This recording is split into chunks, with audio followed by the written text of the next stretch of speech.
The movie begins with Captain Brodie Torrance, Gerard Butler, contacting his daughter Daniela, Hayley Hecking, from Singapore as he prepares to return to Honolulu to spend the holiday with her.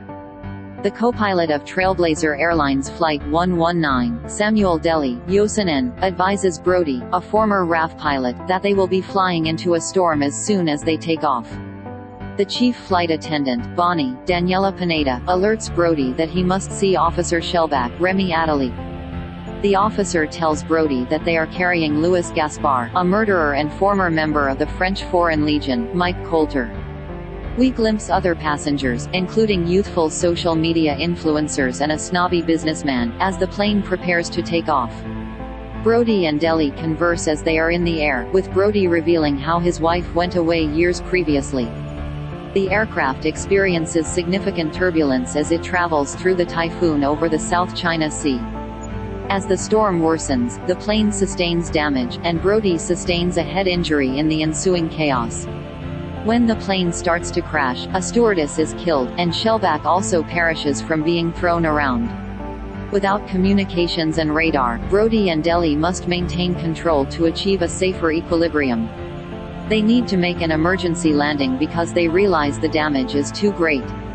The pilots locate an island and land awkwardly. After everything has calmed down, Brodie instructs the passengers to exit the aircraft. He and Deli discover that they are on the island of Jolo. Scarsdale, Tony Goldwyn, the crisis manager for Trailblazers, meets with the board of directors at their headquarters in New York City to try to find the jet and its passengers. Due to his violent past, Brodie tries to keep Louis segregated and isolated from the other travelers. In order to keep the passengers calm and discover a means to contact for assistance, Brodie collaborates with Deli and Bonnie. Deli informs Brodie that violent separatists run Jolo, putting everyone in danger the longer they stay there. As soon as word of the plane's crash landing reaches the rebels, commanded by Datu Junmar, Evan Dane Taylor, they plot to exploit the passengers. Brodie, meantime, follows Louis into the forest to look for a way to ask for assistance. Back in New York City, Scarsdale and the board study Brodie's history file, which includes a video of an incident in which Brodie held a belligerent passenger in a chuck hole until he collapsed after the guy attacked Brodie as he attempted to defuse a confrontation. Since Scarsdale is aware of the threat on the island, they want to dispatch a private military team to rescue everyone as soon as the plane is located. Daniela's aunt tells her that her father's plane crashed in Honolulu. When Brodie and Louis arrive at a tower, Brodie is able to speak with a Trailblazers representative, but she first doesn't believe them since they've been receiving a lot of prank calls about the missing flight, she claims. Before a rebel attack him, Brodie also makes a call to Daniela. Until the man is killed, Brodie battles the man. Brodie and Louis investigate the structure further and discover that the rebels used it to torture and record their captives in order to demand ransom money. When the two return to the jet, they discover that Junmar and his thugs have already arrived.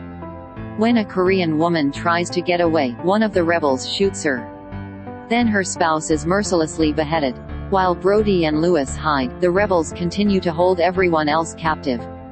The two capture the last rebel after the rebels have fled, and they find out that Junmar is transporting everyone to a neighboring village. Brodie and Louis decide to pursue everyone and save them.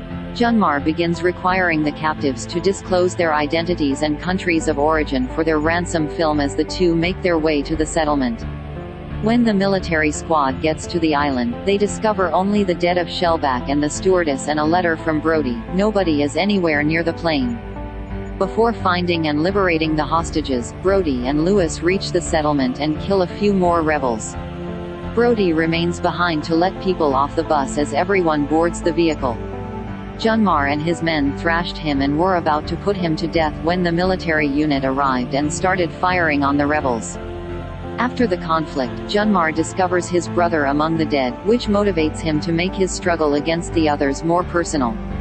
Everyone returns to the aircraft and boards it. The Trailblazers board debates whether Brodie should pilot the aircraft given its extensive damage and likelihood for fatalities for all occupants. Louis decides to stay on the island since he has little hope of returning home and he discovered a suitcase of ransom money. Louis joins the military troops as they battle the rebels. Brody and Deli make an effort to move the plane now that the majority of the rebels have been killed. Junmar tries to shoot an RPG at the plane, but Brody lifts it high enough in the air to run Junmar over with the wheels of the aircraft, killing him instantly. Brody then decides to use the remaining fuel to make a landing in Siasi at a nearby airfield. Everyone at HQ cheers when Brody can safely land following some turbulence. Brody sits to contact Daniela and tell her that he is returning home while the people relax. I hope you enjoyed this video. Please like and comment on this video.